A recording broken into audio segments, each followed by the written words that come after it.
मुझे आज बहुत खुशी हुई कि आप लोगों ने मुझे आमंत्रित किया और इस तरह से सम्मानित किया। मेरे दोस्तों, आज देश में आप ही जैसे युवाओं की जरूरत है। मैं दावे के साथ बोल रहा हूं कि जिस शांति से आप लोग यहां बैठे हुए हैं, कई तरह के मनोरंजन को छोड़कर अपनी पढ़ाई और व्यस्तता से समय निकाल के जिस जुनून के साथ आप यहां यात्रा करके आए हैं, अगर अमेरिका और जापान के लोग देखेंगे तो सच में डर जाएंगे और उन्हें लगेगा कि सच में आने वाला भविष्य भारत का ही है। मैं बहुत जगहों पर जाता हूं, लेक्चर देने का मौका मिलता है, चाहे MIT हो, हार्वर्ड हो, जापान हो, कहीं भी जाता हूं, लोगों को देखता हूं, बड़े बड़े लोगों को सुनता हूं, बोलता हूं, देखता हूं, लोग लेक्चर दे रहे हैं, लोग सुन रहे हैं, साथ में लैपटॉप पर काम कर रहे हैं, कोई खाना खा रहा है, कोई आ रहा है, कोई जा रहा है, और लोग बोलते हैं कि यहाँ में युवाओं में जोश ही खत्म है, यहाँ की युवाओं का उत्साह ही खत्म है। हम लोगों को तो भारत से सीखना चाहिए। जरूरत तो सिर्फ इस बात की है मेरे दोस्तों, आप अपने आप को जगाएं और देश के लिए क्या कर सकते हैं ये प्रयास करें। आज हमारे प्रोग्राम में चाहे अनूप, जिसके पिताजी 1 किलो चावल की व्यवस्था नहीं कर पाए और बेटा रो रहा था भूख से, और मां बोली बच्चे की कि जाइए कुछ खाना लेके आइए, और वो फिर कभी नहीं आए। उनका बेटा अनूप हमारे पास आता है, बताता है अपनी कहानी कि किस तरह से पिताजी 8 बरस की उम्र में हमें छोड़कर चल गए, खाना घर में नहीं था, गरीबी के चलते छोड़ के चल गए। उनकी मां बताती है कहानी, और फिर भी वो बच्चा पढ़ता है, क्योंकि अब हमारे देश में इस सच्चाई को हम लोगों को स्वीकारना होगा कि हमारे देश में शिक्षा के प्रति जो जागरूकता बनी है वो अद्भुत है। अब गरीब से गरीब आदमी भी अपने बच्चे को पढ़ाना चाहता है। एक जमाना था कि जब एक साहब हुआ करते थे तो उनका ड्राइवर अपने साहब की खिदमतदारी इसी उम्मीद में करता था कि मेरा बेटा बड़ा होगा तो साहब का बेटे की ड्राइवर बन जाएगा। लेकिन अब उस मजदूर में भी ये भावना आई है कि चाहे मेरी थोड़ी सी जमीन बिक जाए, हमारा खून का कतरा कतरा बिक जाए, लेकिन मेरा बेटा भी पढ़ेगा और इस साहब से बड़ा साहब बनेगा।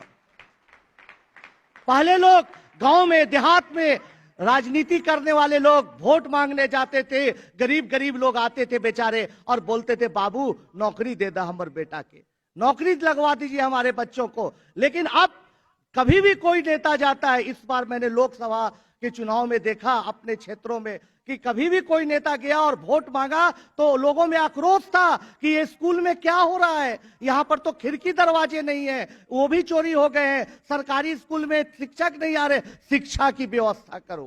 तो ये आक्रोश, ये जागरूकता हमारे देश को जरूर बदलेगा। आप कैसे साथ दे सकते ये देखिए। अनूप इसी तरह के स्कूल में जाता था जहां पर टीचर नहीं आते थे, सेल्फ स्टडी करके गवर्नमेंट स्कूल से पढ़ता है, हमारे पास आता है, मैं अपने प्रोग्राम में रखता हूं, 2 साल लगातार मेहनत करता है और आज अनूप IIT बॉम्बे से क्वालिफाई करके 33 लाख सालाना पैकेज पर काम कर रहा है।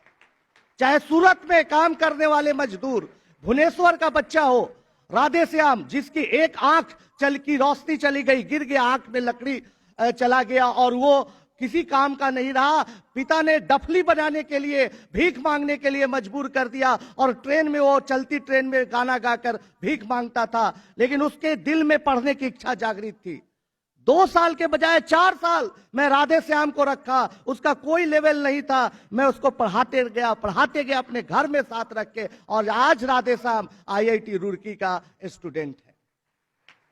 चाहे निधि झा के पिताजी मंदिर में पूजा करने का काम करते थे, कोई दान दक्षिणा आ गया तो घर किसी तरह से चल जाता था, मंदिर में लोग आते थे, प्रार्थना करते थे, या भगवान हमारे बच्चे को, हमारे बच्ची को IIT में पहुंचा दीजिए। निधि भी गवर्नमेंट स्कूल में जाती थी, वहीं से IIT का नाम सुनी, उसकी भी इच्छा थी कि IIT में जाए और आज निधि भी IIT में पढ़ रही है। ऐसी 360 कहानियां हम लोगों ने बनाई अपने मेहनत से, बगैर किसी से 1 रुपया चंदा लिए हुए।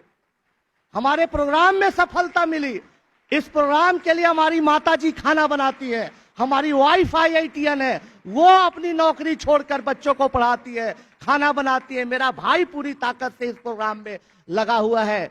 प्रोग्राम की सफलता मिली, लोग चंदा देने के लिए आए, मुकेश अंबानी जी बुलाए, आनंद महिंद्रा जी बुलाए, शायद कोई राज्य के मुख्यमंत्री होंगे जिन्होंने मुझे नहीं बुलाया और चंदे के लिए नहीं पूछा। मैंने कहा कि अगर आप में जज्बा है, अगर आप में जुनून है तो आप कुछ भी कर सकते हैं, कोई चंदा, कोई मदद की जरूरत नहीं है। मेरे दोस्तों, हम लोग, मेरा परिवार, मेरा भाई और हमारा कुछ स्वयंसेवक, हम लोग मिलके शाम को थोड़ा ट्यूशन पढ़ाते हैं। ट्यूशन पढ़ा के, घर घर घूम के, जगह जगह पर जाके हम ट्यूशन पढ़ाते हैं और उससे जो आमदनी होती है उसी से हमारे 300 बच्चों का और हमारे परिवार का खर्चा चलता है। किसी से कोई बगैर लिए हुए हम लोग कुछ कर सकते हैं, इसको दिखाना चाहते हैं। मैं एक बात और बोलना चाहूंगा आपको कि देखिए, आप अच्छा काम करेंगे, देश को बदलेंगे, आपको असुविधाएं आएंगी, आपको दिक्कतों का सामना करना पड़ेगा, लेकिन मेरे दोस्तों डरना मत। अभी लोकसभा का इलेक्शन था, देखा युवाओं में, युवा क्या कर रहे थे, युवा पे देखा कि युवा क्या कर रहे थे कि नया स्कॉर्पियो ले लिया, कुछ बेलेरो ले लिया, बड़ी बड़ी गाड़ियां ले ली, महंगी महंगी गाड़ियां ले ली, कुर्ता पैजामा सिला लिया और चले गए टिकट मांगने कि भाई मैं टिकट का दावेदार हूं, और समझा रहे अपने पार्टी के वरिष्ठ नेताओं को कि देखिए हमारी जाति की संख्या यहाँ इतना है, हमारी जाति की संख्या यहाँ इतना है, इस धर्म के लोग इतना है, अतः मुझे टिकट दे दीजिए। ये राजनीति बदलनी होगी मेरे दोस्तों। कोई जरूरी नहीं है कि आप सीधी राजनीति में जाए, समाज के लिए आप क्या कर सकते हैं ये सोचिए। और ये भी कोई जरूरी नहीं है कोई आप पर एसिड फेंक दे तब आप समाज के लिए करें। चाहे मेरे तरह मैं पैसे के अभाव में कैम्ब्रिज नहीं जा सका था, उसी दर्द से इस प्रोग्राम को चलाता हूं, तो कोई जरूरी नहीं कि पैसे के चलते आपकी पढ़ाई छूट जाए तब आप करें। बगैर अभाव के आप क्या कर सकते हैं, बगैर दुख दर्द के आप क्या कर सकते हैं, दूसरे को दुख को देख के आप क्या कर सकते हैं, ये सोचने की जरूरत है मेरे दोस्तों। मैं चलते चलते एक लास्ट वाकया सुनाना चाहूंगा। देश में जो अभी राजनीतिक परिस्थिति है, वो मैं बचपन से पढ़ता था और स्वामी विवेकानंद जी को अपना आदर्श मान के ये सोचता था। हमारे पिताजी पोस्टल एम्प्लॉय थे, एक बहुत छोटे से पद पर थे, उनके आमदनी उनकी ऐसी नहीं थी कि हमें कोई गवर्नमेंट स्कूल में के अलावे कहीं पढ़ा सके। जब मैं मैथमेटिशियन बनना चाहता था, वैज्ञानिकों की जीवनी पढ़ पढ़कर प्रभावित था, गणितज्ञों की जीवनी पढ़ पढ़कर प्रभावित था, मैं मैथमेटिशियन बनना चाहता था। पिताजी ने के पास पैसे नहीं थे तो स्कूल के बाद कॉलेज में ही रह गया, पटना यूनिवर्सिटी में ही पढ़ाई आगे बढ़ानी पड़ी। मैंने कुछ पेपर लिखा, वो पेपर रिसर्च पेपर 4-4, 5 पेपर आपके लंदन के जर्नल में छप गए उसी समय जब मैं ग्रेजुएशन कर रहा था। कैम्ब्रिज से ऑफर आया, कैम्ब्रिज से जब ऑफर आया कि भाई इसको पीएचडी करने का मौका दिया जाए, घर में खुशियां थी लेकिन दुख था कि हमारे पास हवाई जहाज का खर्चा तक नहीं था। हर जगह लोगों से मांगा, कोई 1 रुपया भी देने के लिए तैयार नहीं था कि भाई कोई पैसा दे दो कहने के लिए। कोई कहता धर्म बदल दो, कोई कहता शादी कर लो दहेज दे देंगे, कोई कुछ, लेकिन कोई मदद नहीं किया और मैं नहीं जा सका। और इसी दरमियान में एक आखिरी वाकया सुनाता हूं। एक नेताजी जो हमारे बिहार के मंत्री जी थे, उनसे इसी तरह के एक प्रोग्राम में एक आदमी ने मुलाकात करवा दिया और कहा कि नेताजी आपकी मदद कर देंगे, शिक्षा मंत्री है बिहार सरकार की, आपकी मदद करेंगे। मैं गया तो वहां पर एक फिल्मी दृश्य था।